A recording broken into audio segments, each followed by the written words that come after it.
Bonjour et bienvenue à tous. Nous sommes à Vannes, dans le golfe du Morbihan et en France pendant encore quelques jours.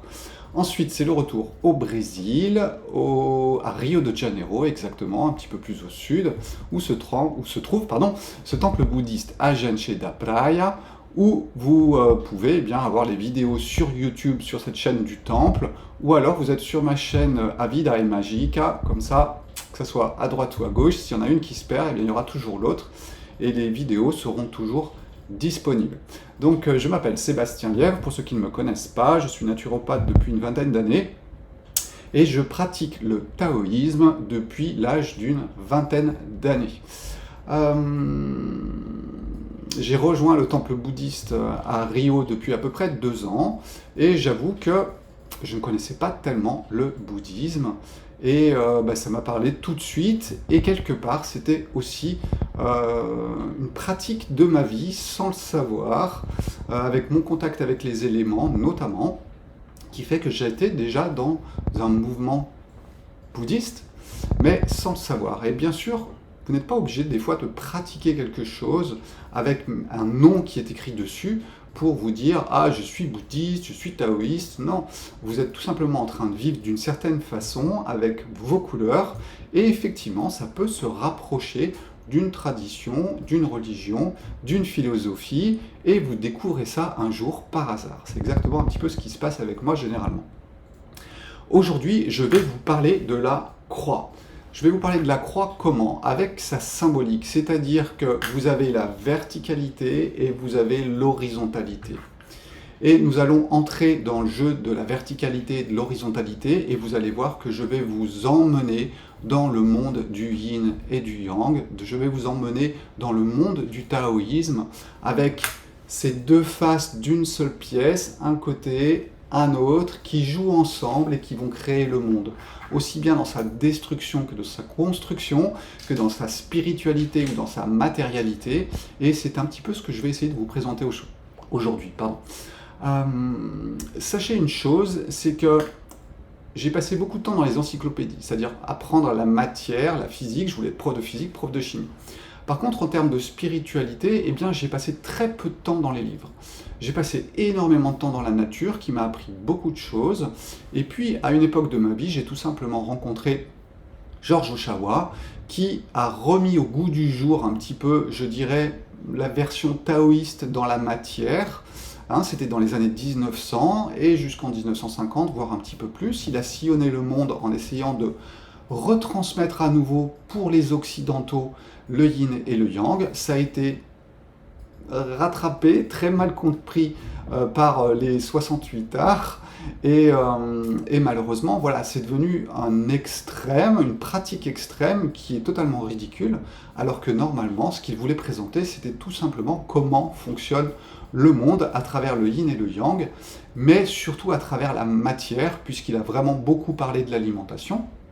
Mais il y a aussi des livres de George Ohsawa qui vous parleront de la métaphysique taoïste, mais on va dire plutôt tout simplement de la philosophie de l'extrême-orient, parce que ça reste la base de beaucoup de choses en extrême-orient, ce yin et ce yang, et bien sûr ça reste la base de tout ce qui se passe sur la planète, puisque nous vivons dans un monde de dualité où ces deux forces jouent ensemble. Et j'insiste là-dessus, je parle d'une unité et je ne parle pas d'une opposition, le yin qui lutte contre le yang, mais non, en fait tout se passe simultanément, sauf qu'une fois vous regardez le yin et une fois vous regardez le yang. Donc ça c'est pour poser les bases. Donc ne cherchez pas en moi, une encyclopédie de la spiritualité, je ne le suis pas. Je suis une expérience de tout cela, et grâce au yin et au yang, eh bien tout simplement je peux embrasser très rapidement toute religion en rentrant en elle grâce à mes petites lunettes qui sont un petit peu différentes de d'habitude, qui ne sont pas intellectuelles, ou du moins qui le sont vraiment à son strict minimum, et qui permettent de comprendre vraiment beaucoup de choses. Donc la réflexion que je vais vous donner aujourd'hui, c'est une réflexion que j'ai eue par moi-même. Je n'ai pas regardé dans les bouquins, je n'ai pas regardé tout ça. J'ai juste entendu une fois un truc, une fois un autre truc, et moi j'essaye de l'appliquer à travers ma vision du yin et du yang. Et vous allez voir que cela peut être aussi très intéressant parce que du coup vous partez sans aucune base, on va dire, de formatage intellectuel, et du coup vous rentrez directement beaucoup plus vite au contact des choses et vous allez les découvrir par vous-même, parce que pour moi c'est ça qui est intéressant, c'est de découvrir par soi-même à travers la spontanéité de la vie et ce qu'elle vous apporte en permanence dans les informations, découvrir ce qu'est le monde. Et si vous le découvrez vous-même, alors vous allez connaître quelque chose, c'est-à-dire que vous allez naître avec. Alors bien sûr que si vous suivez des enseignements, eh bien c'est bien, vous allez avoir la connaissance, mais, ou du moins vous allez avoir, je dirais, l'intellectualisation de quelque chose, et vous n'en ferez qu'une connaissance si vous arrivez à le ressentir en vous et à le vivre en vous. Et ça, j'insiste énormément dessus. Tant que vous n'arrivez pas à vivre les choses et à les sentir en vous, eh bien vous allez tourner en rond dans un labyrinthe ou dans un bocal qui s'appellera une religion, ce qui donnera l'occasion de faire une vidéo bientôt sur les religions et comment en fait elles peuvent vous enfermer ou vous aider à vous en sortir ou à accepter un monde ou voir un monde d'une façon différente. Et ça, je vous le ferai dans une autre vidéo bientôt, où dans les religions, eh bien oui, des fois, on va raconter des choses, les gens s'y collent, mais quelque part, ils ne rentrent pas vraiment dans la connaissance, ou alors on rentre dans les extrêmes aussi, et là, nous allons entrer dans les prisons. Dans les deux cas, on peut être dans les prisons. Donc ça fait partie du jeu. La destruction, la construction, ça existe. Vous allez voir que tout est en miroir en permanence avec cette histoire de croix. Alors, le yin et le yang, c'est quoi? Eh bien, le yin, c'est la verticalité. La verticalité, c'est quelque chose qui est quand même très subtil. Quand on parle du yin, on va parler de la subtilité.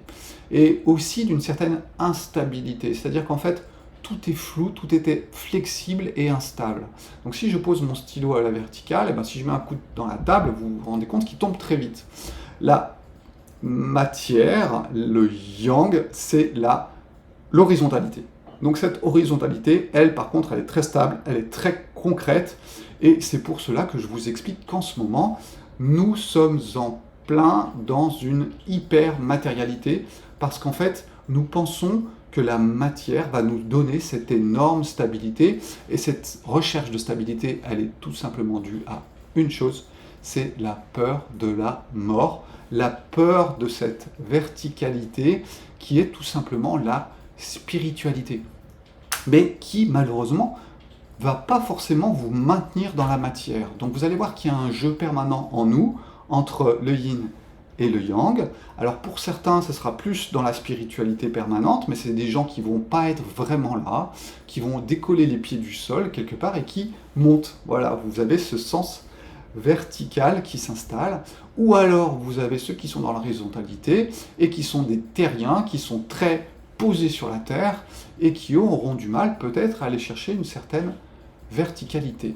Alors le plus important, c'est surtout de comprendre qu'il n'y a pas de bien et de mal. Vous allez vous rendre compte que dès que vous entrez dans le bien et dans le mal, eh bien vous êtes dans la peur, et vous allez être dans la peur de la mort. C'est une règle du jeu, c'est-à-dire que si vous avez peur du bien, ou peur du mal, pardon, vous avez envie du bien, vous rentrez dans le jeu de la dualité, mais en les opposant et en les séparant, alors que les deux sont ensemble. La construction et la destruction ne sont qu'une seule chose, qui vont se matérialiser de deux façons différentes, et qui vont jouer d'un côté, et qui vont jouer de l'autre. On va revenir un petit peu sur les spirales dans quelques minutes, mais c'est pour vous expliquer un petit peu comme ça. Donc cette verticalité, c'est le yin, c'est le subtil, ça va être effectivement la spiritualité. Et puis cette horizontalité, eh bien ça va être la matière, et on peut rentrer tout de suite dans l'explication de cela. Eh bien la matière, c'est quoi? Eh bien par exemple tout ce qui va être mémoriel, vos mémoires, vos projections dans le futur, vos projections dans le passé, eh bien vous êtes sur un axe horizontal. Vous vous projetez vers l'avant, vous vous projetez vers l'arrière, et vous êtes dans la matière, parce que oui, la mémoire, c'est quand je me rappelle de ce que j'ai fait il y a 10 jours. Et ça, c'était où? Eh ben, c'était dans la matière. Et puis si demain, je me dis, ah bah le 7 novembre, je rentre au Brésil, eh bien je me projette encore dans le futur, mais je suis encore dans la matière. Si je me concentre sur la voiture que je viens d'acheter, eh bien je suis dans le concret, je suis aussi dans l'horizontalité et je suis encore dans la matière. Et la voiture que je vais perdre, eh bien elle sera aussi dans la matière. Je ne posséderai plus quelque chose qui me fait bien entrer dans cette matière et cette horizontalité. Cette horizontalité, c'est donc tout ce qui vous entoure. C'est aussi, bien sûr, la nature. La nature dans sa grande diversité, les animaux, les plantes, etc. Donc quand vous mangez, eh bien, vous êtes dans la matière, parce que tout simplement, vous vous envoyez des informations de matière, et ça vous maintient dans une horizontalité. Restons bien dans le fait de comprendre qu'il n'y a pas de bien et qu'il n'y a pas de mal. D'accord? Il y a une vie qui peut être dans la matière, une vie qui peut être dans la spiritualité, des vies qui peuvent être dans la matière et dans la spiritualité. Donc il n'y a pas de règle par rapport à ça, et chaque vie est différente de par ses couleurs. C'est ce qui fait tout l'intérêt, je dirais, de notre expérience ici, c'est d'avoir une capacité à expérimenter une chose et une autre, et parfois d'être au milieu, et ça, j'y reviendrai à la fin. Donc revenons à notre matière. Donc il est évident que si vous parlez de mémoire, si vous parlez de Freud, si vous parlez de Jung, si vous parlez de tout ce qui passe dans, je sais pas, les mémoires akashiques, dans le New Age par exemple, eh bien vous êtes dans la matière. Et voilà, si vous êtes dans le bien et dans le mal, eh bien vous vous enfermez dans la matière, parce que dès que vous venez à juger de quelque chose, eh bien tout simplement vous vous enfermez. C'est ni bien ni mal, c'est juste un fait. Restons sur les faits, et oui, je m'enferme. Si je veux avoir ma voiture, eh bien je m'enferme dans mon horizontalité, et c'est un fait, ni bien ni mal. Qu'est-ce que je peux vous dire encore sur la matière? La matière, c'est aussi se déplacer vers le nord, vers le sud, vers l'est, vers l'ouest. C'est aussi la matière. Donc nos déplacements qui se font dans le corps physique, eh bien, ils sont reliés, bien sûr, à cette horizontalité. Si on parle par exemple de la nature, eh bien, je vais vous parler des 4 éléments. Je vais vous parler du feu, je vais vous parler de l'eau, je vais vous parler de l'air, je vais vous parler de la terre sur laquelle j'ai les pieds. Eh bien, tout ça, effectivement, c'est de la matière, et nous sommes bien dans une horizontalité. Donc quand vous avez une religion qui vous parle beaucoup d'horizontalité, c'est ni bien ni mal, mais elle se focalise dans la matière, et pourquoi pas, il n'y a aucun problème à cela. Donc voilà, ça c'était pour poser l'horizontalité. Maintenant, nous allons parler de la verticalité. Alors vous allez voir que c'est un petit peu compliqué, parce que nous passons de l'autre côté, et effectivement, là, nous passons dans le subtil. Et le subtil, eh bien, ça ne se touche pas, c'est beaucoup plus compliqué. Donc ce qu'il faut comprendre, c'est que parler de la verticalité est beaucoup plus difficile, parce que dès que nous utilisons des mots, nous nous mettons au contact de l'horizontalité. Et dès que nous passons dans la spiritualité, eh bien quelque part, nous devrions presque plus utiliser de mots, mais ça va être difficile de le communiquer à l'autre. Et cette communication dans cette verticalité, elle peut se faire aussi, mais par des côtés plus vibratoires, c'est-à-dire que votre spiritualité, eh bien, vous ne pouvez pas la donner à quelqu'un en lui parlant vraiment.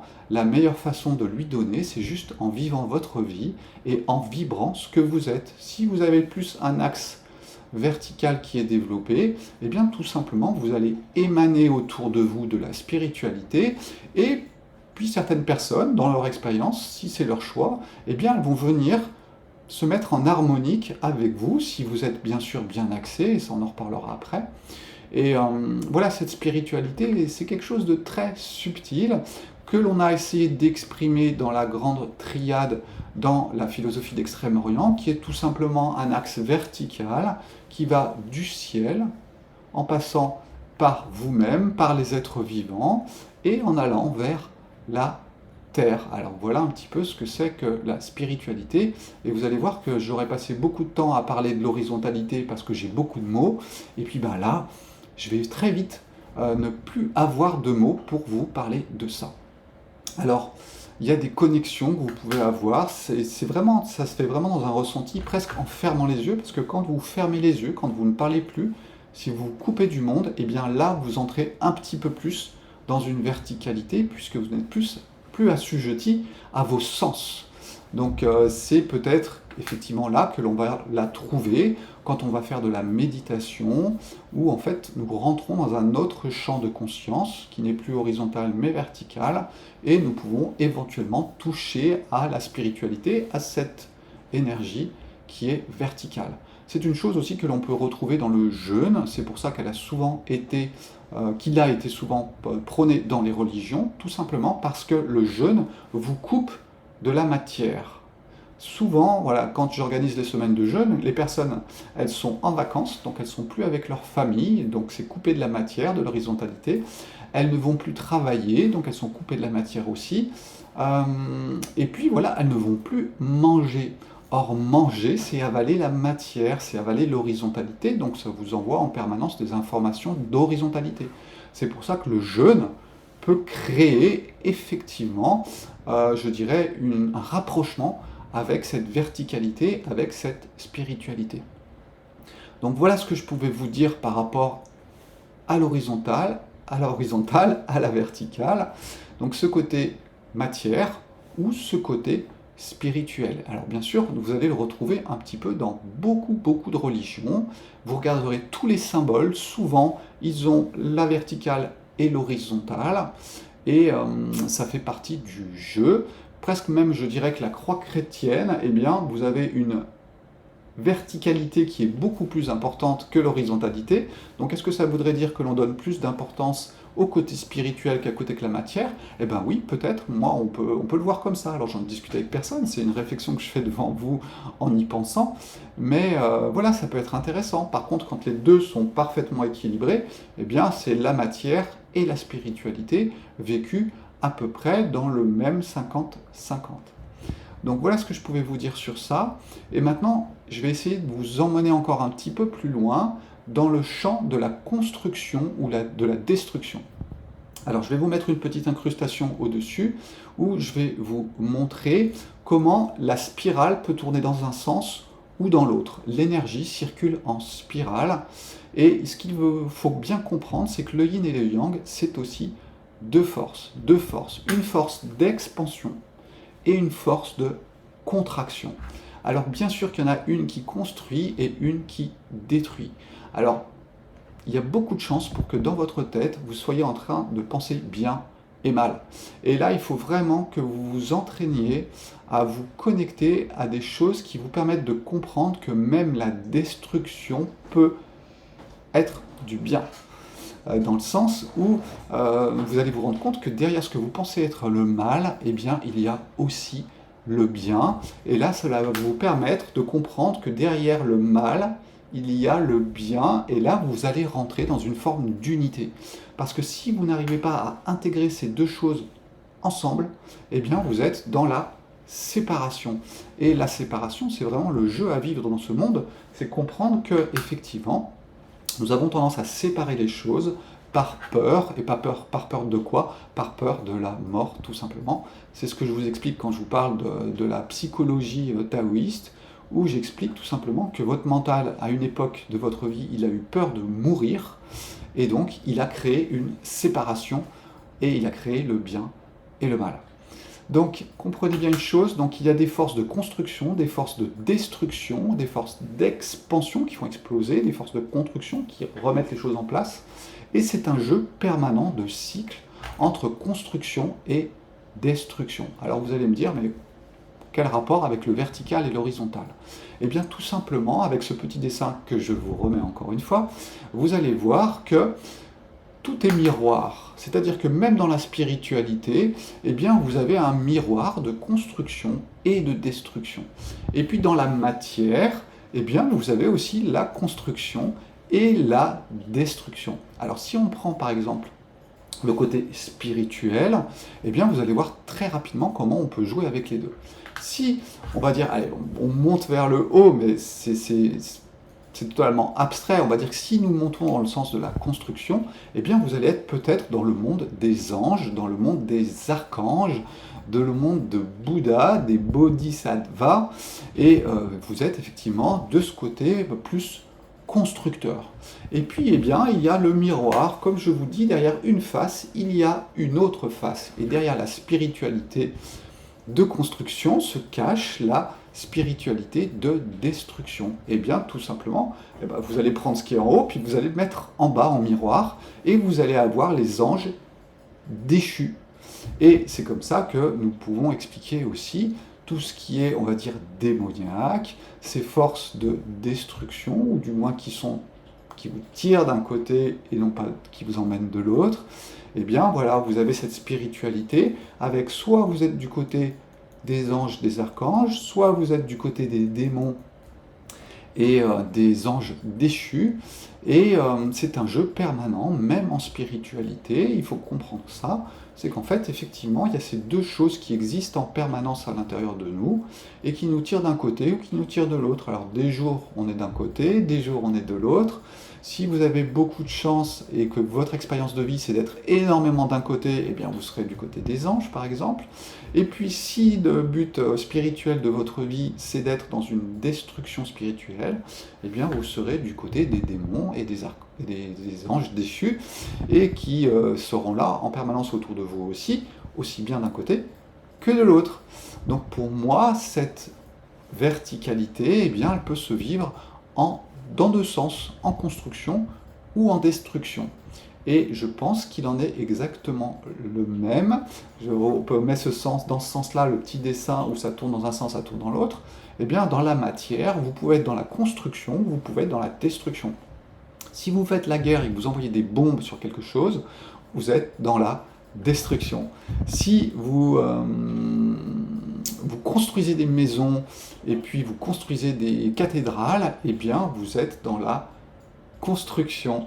Et il en va donc de même dans la matière, donc dans la horizontalité, eh bien vous avez ces deux forces qui jouent en permanence, de construction et de destruction, et qui vont faire toutes les couleurs quelque part de tout ce que l'on voit autour de nous.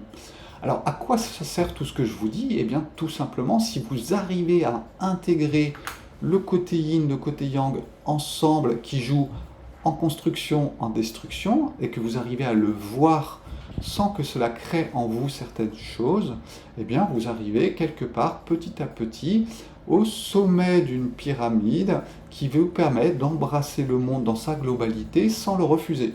Parce que si vous êtes dans le bien et dans le mal, bien sûr, vous refusez une partie du monde et vous n'êtes pas en haut de la pyramide. Vous êtes quelque part dans un des labyrinthes de la pyramide, dans une des chambres à l'intérieur de la pyramide, et vous tournez en rond. C'est ce qu'on retrouvera dans le bouddhisme avec le samsara, où en fait on boucle à l'intérieur dans le désir, l'aversion et puis l'ignorance. Et quand vous commencez un petit peu à rentrer dans la connaissance, mais qui au départ n'est pas vraiment une connaissance, au départ ce n'est qu'une instruction, c'est un petit peu le but des religions aussi, des religieux, c'est d'instruire, et ensuite il y a, ou pas, un phénomène de connaissance qui s'installe à l'intérieur de vous. Donc voilà ce que j'avais à vous partager, au moins sur ce côté-là. Je pense, oui, j'ai fait le tour de ce que j'avais noté. Et voilà, revenez à cette histoire de croix, et si vous arrivez à l'intégrer à l'intérieur de vous, c'est bien. Et observez-vous, ne cherchez pas à vous juger, restez sur les faits. Oui, ça me touche, ça me touche pas. Est-ce que je suis dans cette nature, on est encore sur deux phases, Bouddha ou nature d'ego, et où j'en suis, c'est tout simplement ce que je vous invite à faire, et à observer le monde. Et puis, il y a une chose dont je ne vous ai pas parlé, eh bien, c'est tout simplement le centre de la croix. Et le centre de la croix, c'est quoi? Eh bien, en philosophie d'Extrême-Orient, on explique qu'il y a une roue et qu'il y a le centre. Tout ce qui se passe en périphérie tourne.